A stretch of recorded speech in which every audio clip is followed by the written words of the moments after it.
All right, everyone. Welcome to this week's API meeting. There's a couple of interesting topics that came up this morning in the TSC meeting that I want to bring forward.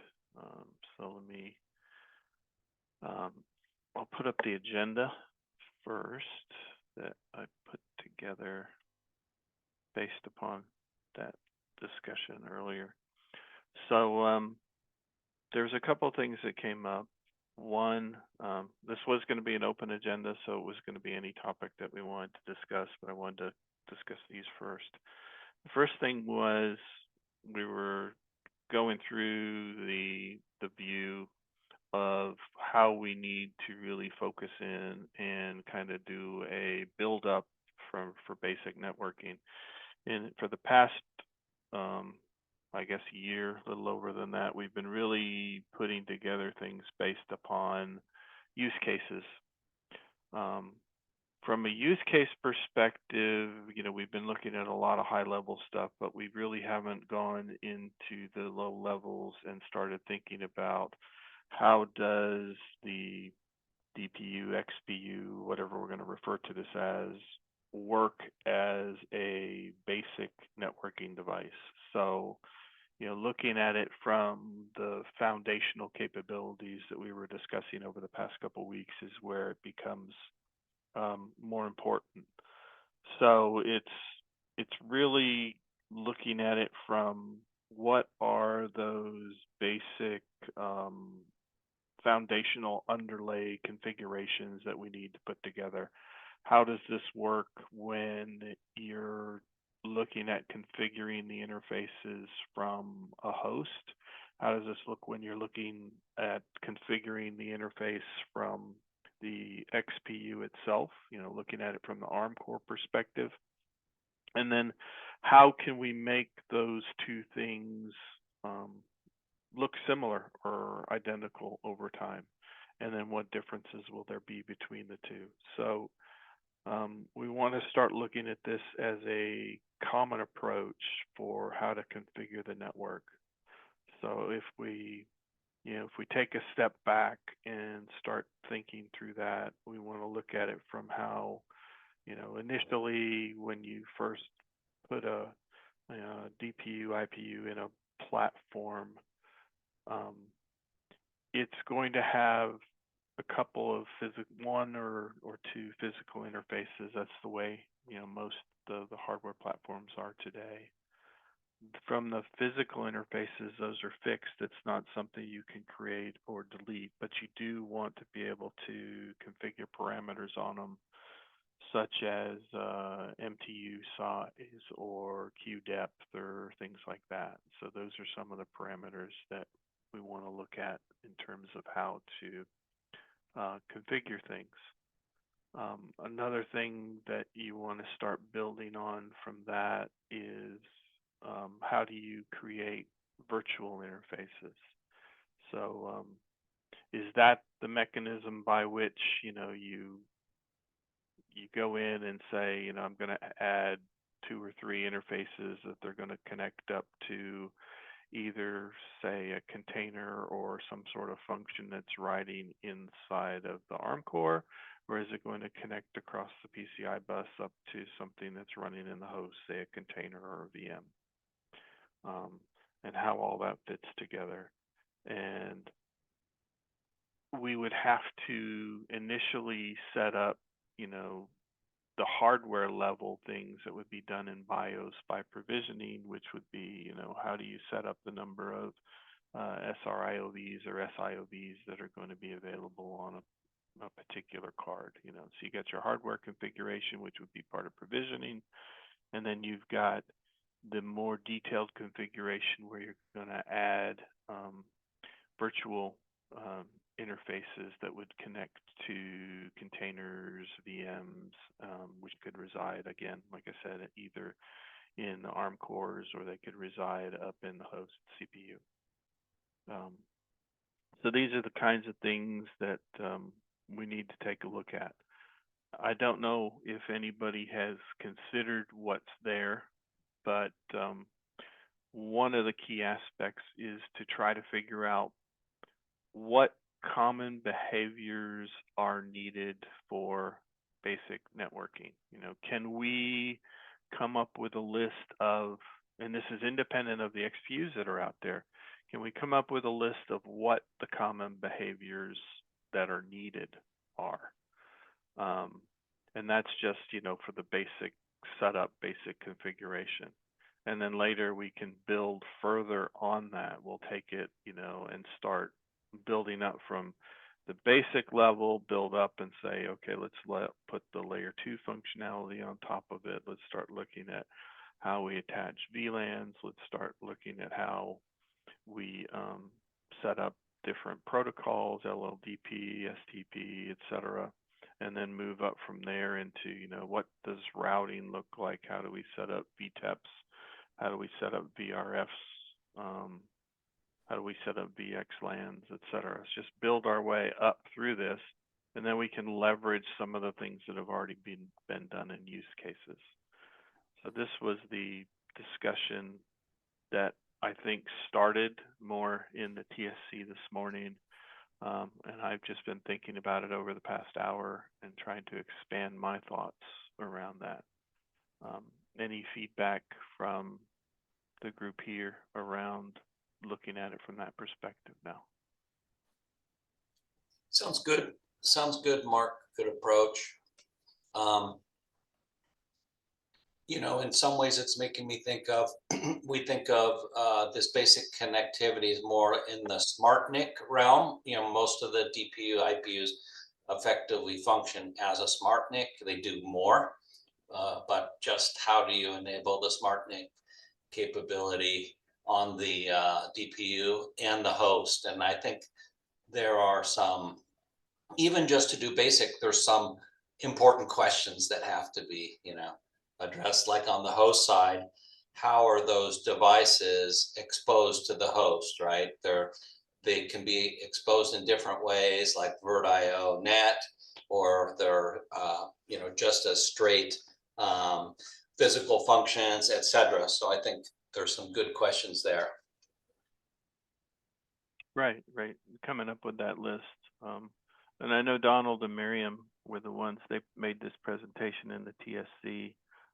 We've been talking about it for probably a couple weeks prior to it in the API group, but it's really coming more to a fruition now where we really need to drive this forward. Yeah. And they brought up, you know, the really good points about the, you know, going back to the basics, building this up from the bottom. And like I said, in part of our discussion this morning, it was really, you know, we need to look at this from one, what are the behaviors that we need, independent of what the DPUs, IPUs provide, you know, what are the behaviors that we need to define? And then we can potentially, as someone brought up this morning, look at a vendor capability matrix. I think Miriam brought that up, and see how the vendor capabilities align with that, and then go back to vendors and say, hey, here's what we think the minimum set of common behaviors are.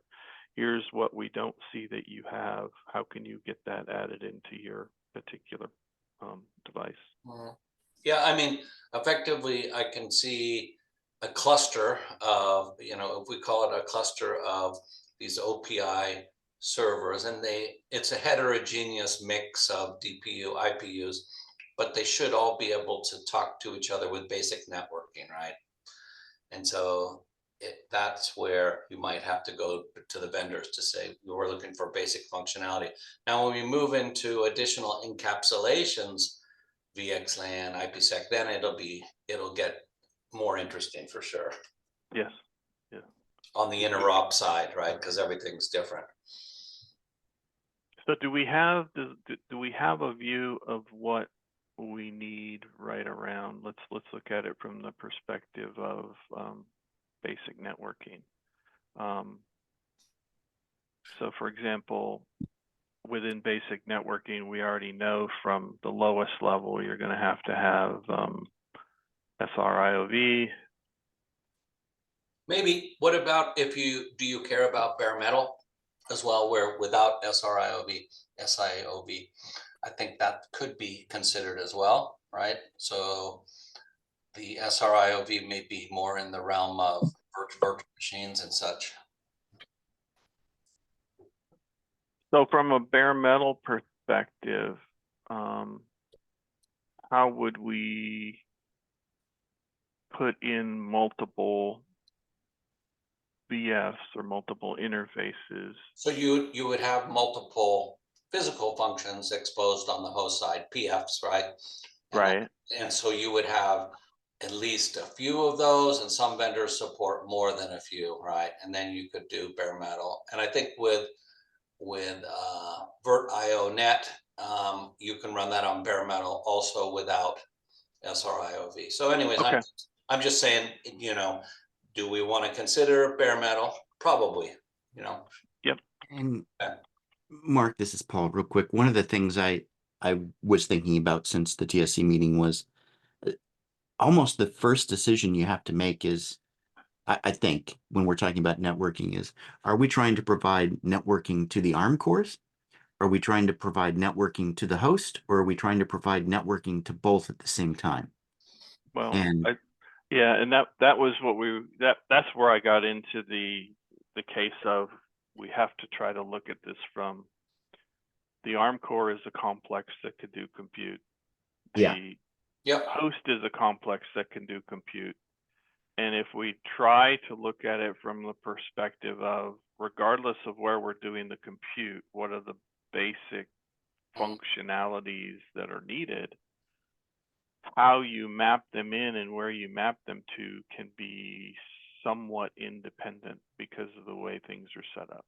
okay, so it's not the first decision. It's so you make a decision, what type of networking do I want? And then the next decision is to where do I connect it? Correct. Okay. But there's a collision space here, right, Mark, where the ARM complex sets up something and maybe the host comes in and changes it, right? I mean, who controls the port? Who controls the network? Well, that's where you start to fall into how the management and provisioning and the operation works, right? Who is the controlling element in this? And of course, we've gotten into these debates. Probably every company has gotten into these debates when you start looking at compute complexes, et cetera. Who is the manager? Is the manager some code on the CPU that manages all of the NICs? Or is it some independent entity that the CPUs go to get those services? Or is it something external? Right. So if the model is there's some kind of agent running on the XPU, right, that's sort of the gatekeeper to who's in charge, how that agent is configured. But if you fall back to this model that says, well, I just want to look like a NIC to the host, and I don't want to install anything on the DPU to bring it up initially, that model can't work. So I'm conflicted as to what path we go down here. I think that, there are different modes of operation with most of these DPU, IPUs. And, one common mode is a restricted mode where the host does not really see that there's a DPU there. It only sees device interfaces, network, or perhaps like NVMe devices. So in that mode, the control plane is done at the DPU, unbeknownst to the host, right? So, we're going to configure VXLAN encapsulation. And so the host doesn't even know that, right? The host just has an overlay address. So I think that's one, but there are other modes of operation that may break that into, the host is more aware, or the host can actually be aware there's a DPU and do things from the host side, right? So that's kind of how I view it. I think we should maybe pick what the most common mode of operation and try to build the basic networking for that, which is more like, it looks like a smart NIC, I think, but I don't want to just push what I'm thinking. But I think we could think of it, it's a DPU, but let's make it look like a smart NIC, and it's configured at the DPU level, right? Right. To me, that's the least interesting use case from an OPI perspective, right? That's the Yes, but it's basic to start with, kind of crawl before you add these other Right. encapsulations, right? So that's why. But the vendors have all provided that kind of solution for their card, right? They should have, but can they all talk to each other? Can we have interop, right? No, they follow the traditional NIC model where they're all Yeah. unique and they're all different. Yeah, so we should look at maybe basic networking, kind of look like a basic smart NIC, and can we get, So this was my question in the TSC meeting that sort of went unanswered this morning. Should OPI get in the business of solving this legacy NIC problem of that NICs don't have a common API and nobody ever standardized one? And is that something OPI wants to take on? So I'm not saying we should support actual smart NICs. It would just be DPUs, IPUs. I understand it. That's where we would start, but Yeah. it is something the NIC community should have done for traditional NICs, and they never did. Yeah. And so we're inheriting that problem now as a DPU. I'm actually shying away from that a little bit, and I would like to solve it from the ARM complex viewpoint to say, all workloads on the ARM complex should see a common NIC API for their traffic. And then as I say, I'm conflicted about what to do on the host side. Other than I agree with you that the host is usually presented with a device on the PCIe bus, and each vendor will supply a driver for that device. And that's kind of where we are today on the host side. Yeah, so you have physical functions or virtual functions with SRIOV, and then it makes it very easy on the host side to run an operating system, right? You pick any operating system knows how to deal with PFs and VFs for the most part. Yeah, but what's missing is if I don't want to expose all of my DPU networking controls through, a register interface tied to that device, and instead I want to present some sort of a common messaging framework that the host can access in a common way to ask the DPU to make networking changes on its behalf. Now, those might simply turn into the ARM complex doing register reads and writes, adjusting tables, or making other config changes. But it makes the ARM complex now the gatekeeper of the control, right? It can decide to cede that to the host. It could reject those requests. It could integrate requests with what it's trying to do. But giving the host a common way to ask for networking changes is the starting point, in my opinion. Yeah, I think that is reasonable. Again, though, with the restricted mode, there are different modes. With a restricted mode, the host may not be able to actually do very much, right? It's getting a view of a NIC, right? That's it. And to do deeper configuration, you would have to go in through the DPU's management interface. You would not be able to reach down from the host and do it, right? In that restricted mode, right? In kind of more shared mode, another mode, yeah, then the host can do it. But I think it gets dangerous to have the host being able to reach into the DPU and do things, Right. That's why I'm proposing that there be something on the DPU that mediates that. Yeah. Because otherwise you could have the host pulling stuff out from under the rug of the ARM complex and causing all sorts of weird crashes and problems. Mm-hmm. Okay, good discussion point there, Tim. I like that one. And did you just follow up on Peter's comment? Do we have sort of this list of controls the host would need in restricted mode? What is the smallest set of things that it would want to be able to do? No, and that's where we wanted to start looking at it from the common behavior standpoint. I don't think we have that list. Yeah, so if you look at it from the common behavior and you look at it from an operating mode, right? What is that minimum set? And is that minimum set, can you make those requests from the host CPU? Yes. Could you make those requests from the ARM? Yes. So for the tests that I have done so far, my minimum requirement was first bring the link up, and that was a combination of basically using it tool. And it-tool seems to be the one that kind of unifies all the vendors, at least for setting FEC on, off, photoneg on, off, fan out, speed of the link, and so on. Yeah. So that was one thing that I required, because if you don't have link up, you don't have anything. And Yeah. second was basically IP address, where basically I'm able to configure an IPv4 address on the interface. And from that moment on, I can ping between the two DPUs, IPUs, whatever. And that was my minimum, basically. So minimum is link up and be able to configure an IP on the interface. And like I said, it was a combination of it-tool and IP address. Yeah, I think that's about, it on Linux, right? But again, it looks like a network device, right? And so you can do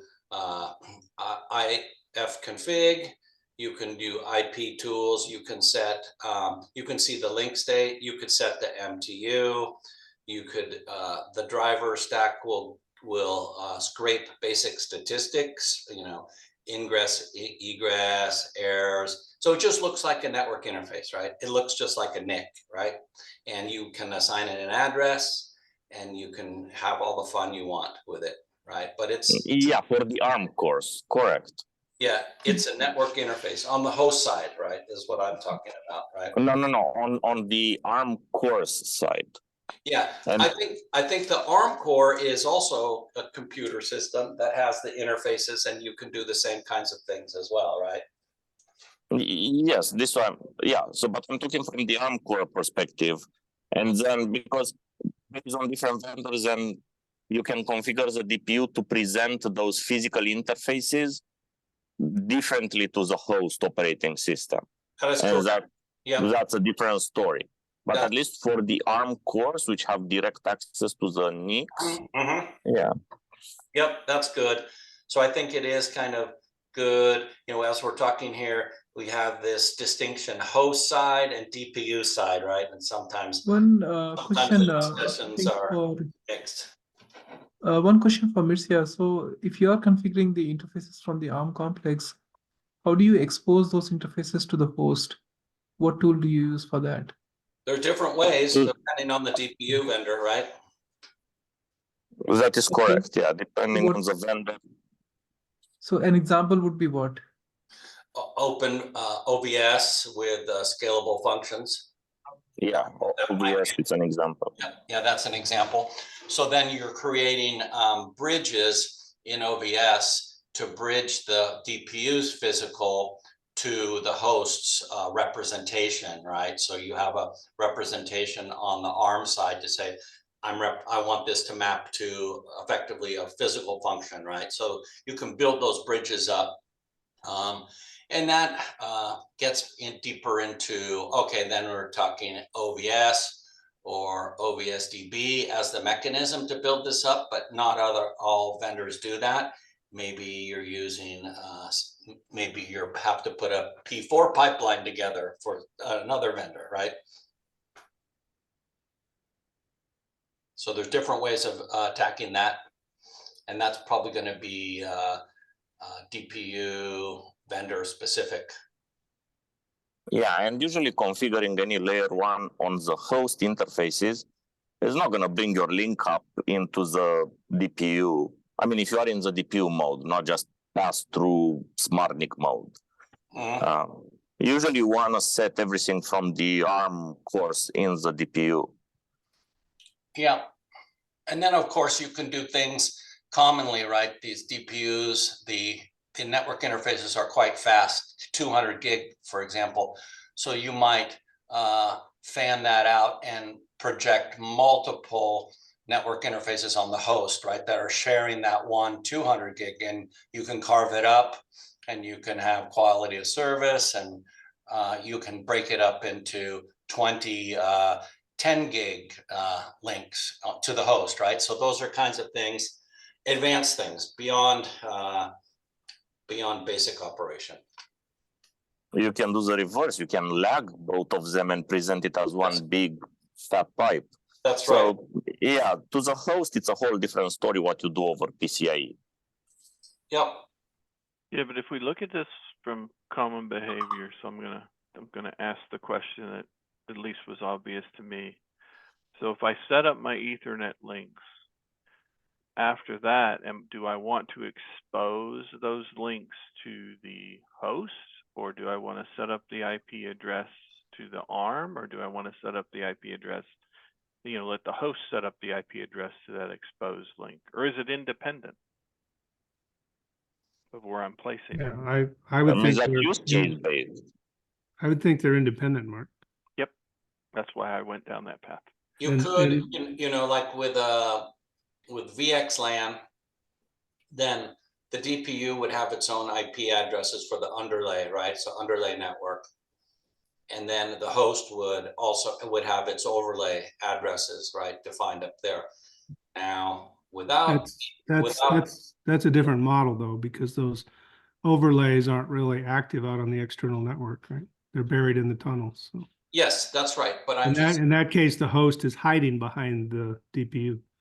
that's from a correct. network perspective. And I think that's one mode of operation with the VXLAN encapsulation, but you could also do more like a pass-through. So you just have addresses that that the host defines, and the DPU is just doing layer 2 stuff, right? Well, could we focus on where they're independent right now, the host and the DPU? Or trying to get independent networking? So in that case, I think that's where they have different IP addresses. My question is, do they also have different MAC addresses, or do they share the same MAC? They can have And many of these DPUs come with 8 or 16 MAC yeah, addresses. you can have their own or shared, or you can define your own even in the DPU. So those are different models, but they are, I mean, just to kind of go a little on the point you brought up.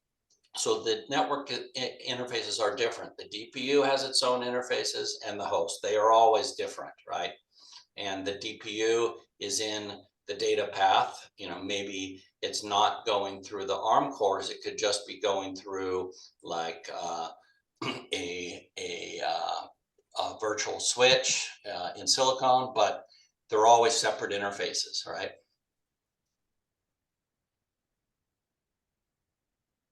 That's how I see it.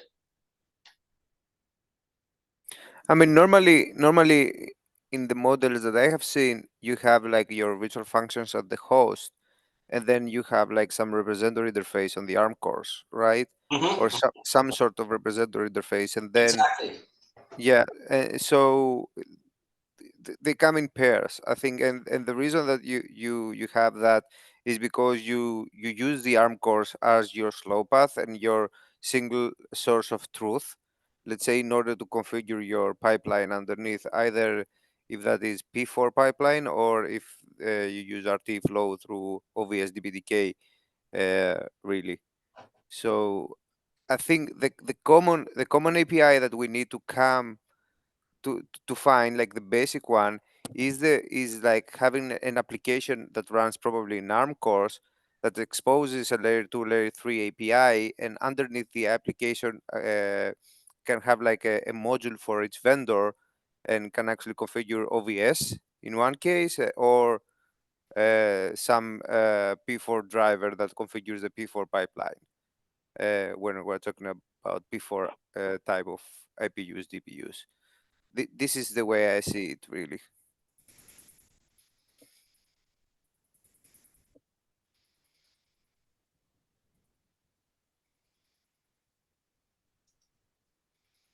I mean, Okay, the too way I was quiet. saying is Yeah. that ARM cores basically create those interfaces, and as someone's saying, like there's a representation of the same interface on the host also, because at the end of the day, the actual workload is running on host only, and they need to see those interfaces, and then ARM core would be kind of not in the way in the data path. That's exactly right.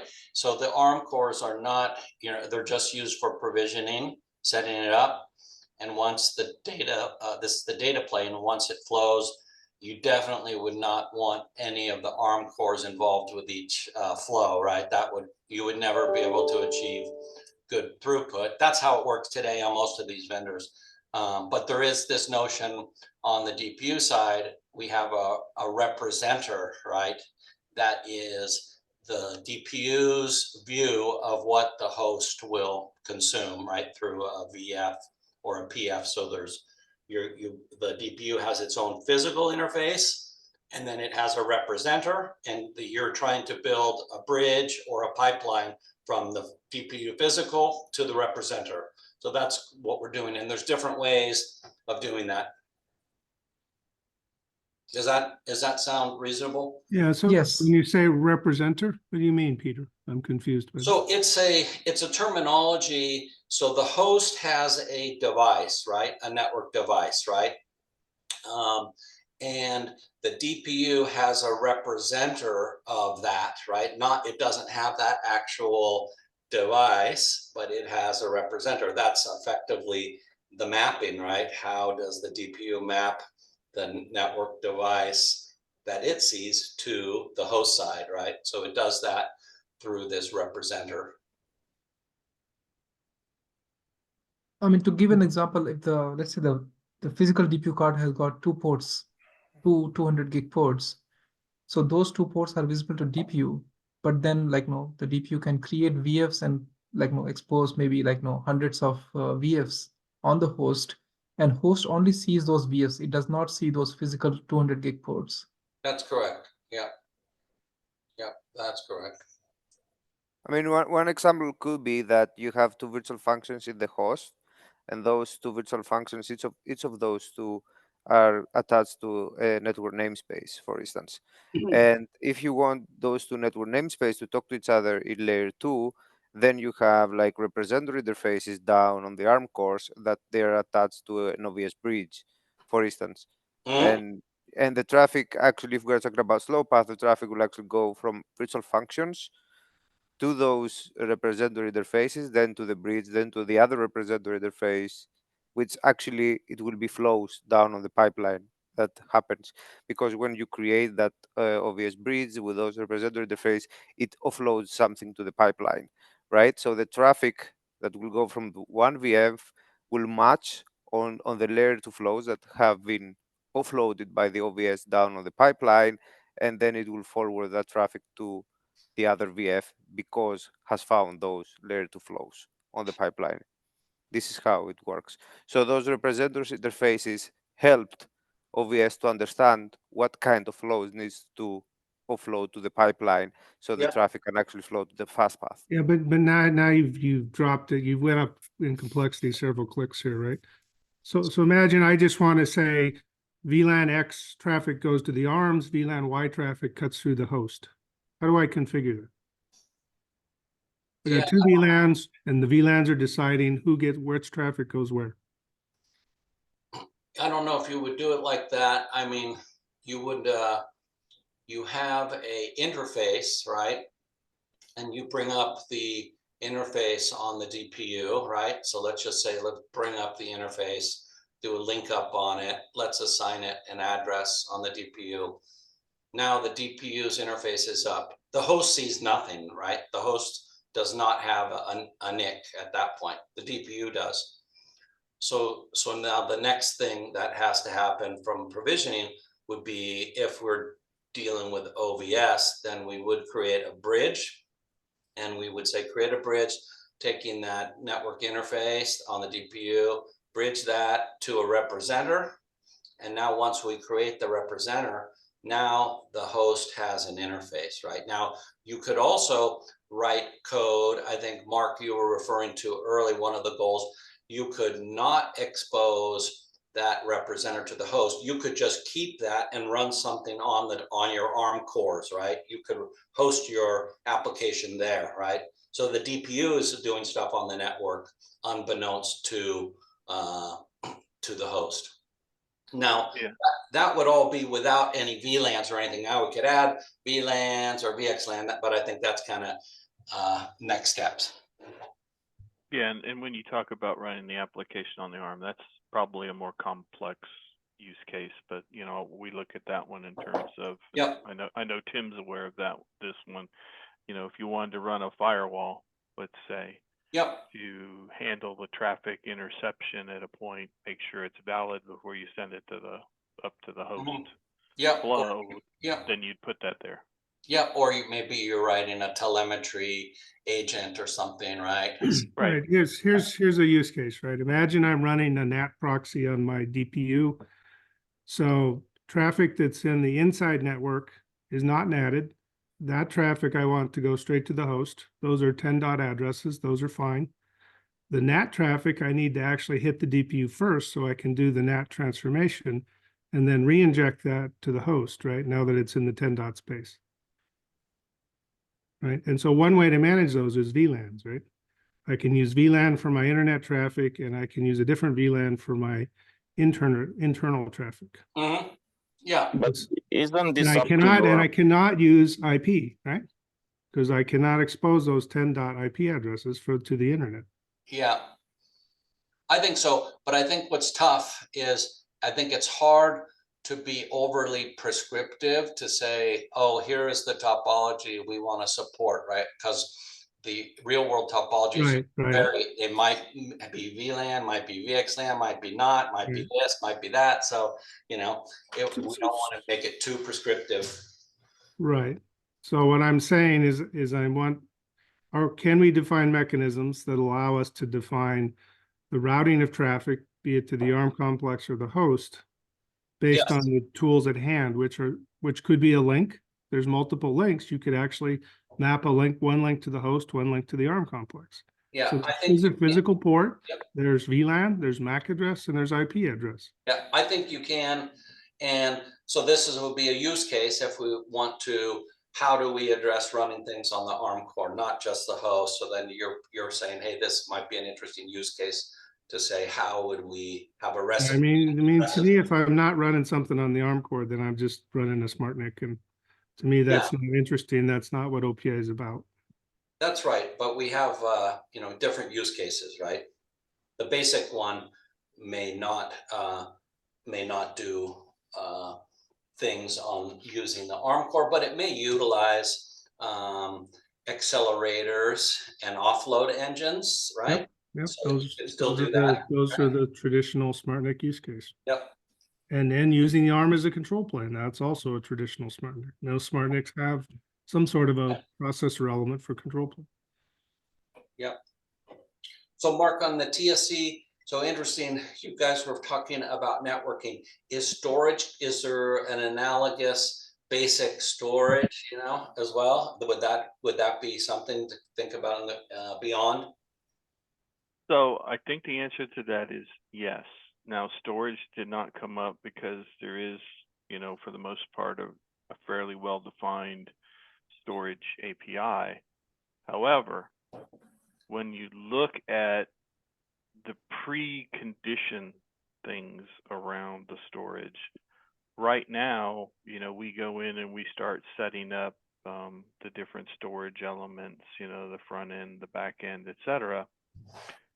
But I think if I remember looking at this, and it's been a while since I've looked at some of the storage examples, I think in a lot of cases there's a script that does like a pre-configure, and then we go into the stages of, okay, let's use our API definition to set all of this up. And I think some of that pre-configure operations we may be able to put into, again, a common behavior set where you're setting up some of the underlying basic stuff for the storage versus what we have today. But I'd have to go back and look. It's been a while. Okay, yeah, I'm thinking, we have NVMe over Fabric as well, where now we're using the networking, so that would be right. That would be another use case on beyond the basic stuff, right? Yeah, I mean, you'd need to have your basic network behavior, and then you want to lay the NVMe over Fabric on top of that.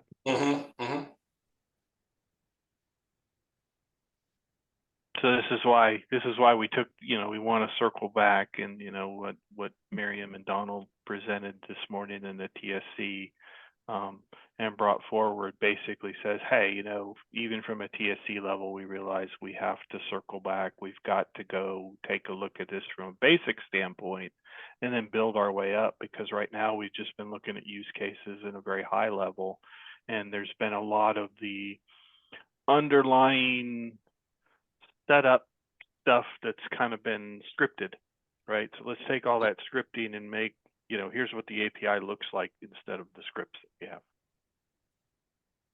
Yeah, sounds good.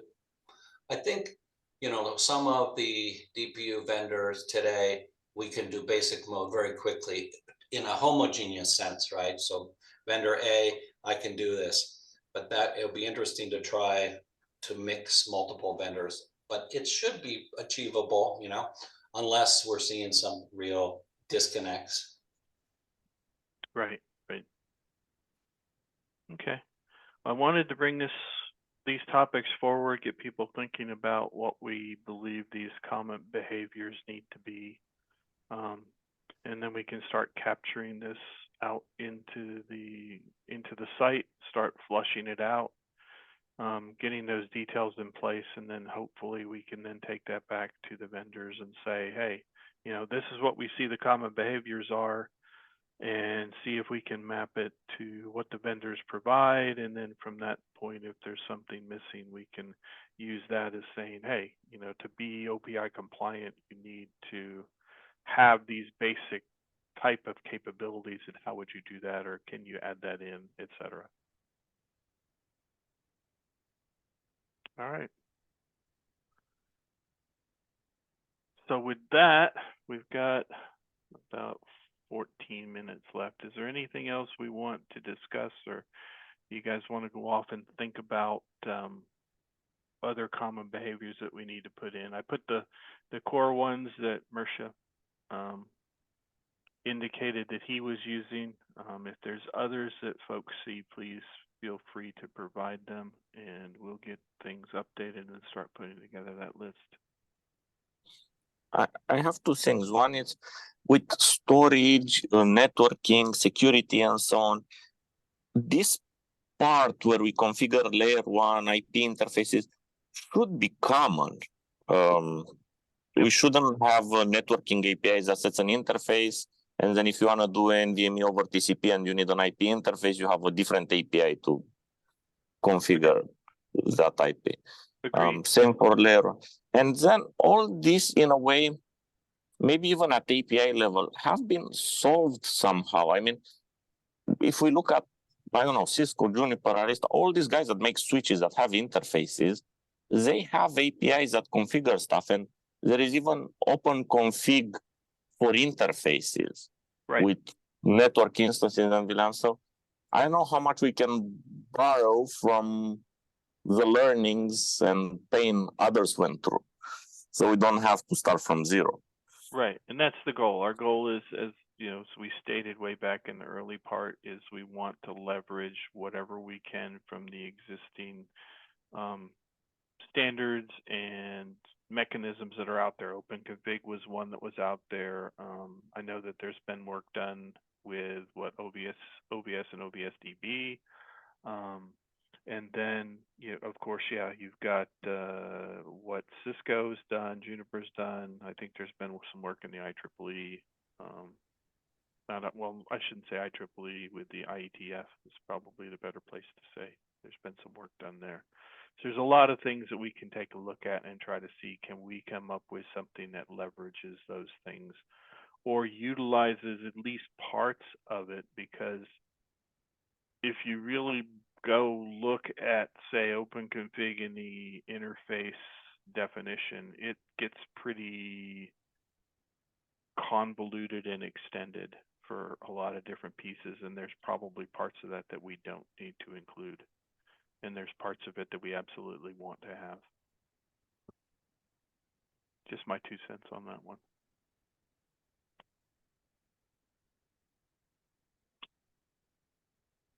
All right. Anything else folks want to discuss, bring up around this topic or any other topic today?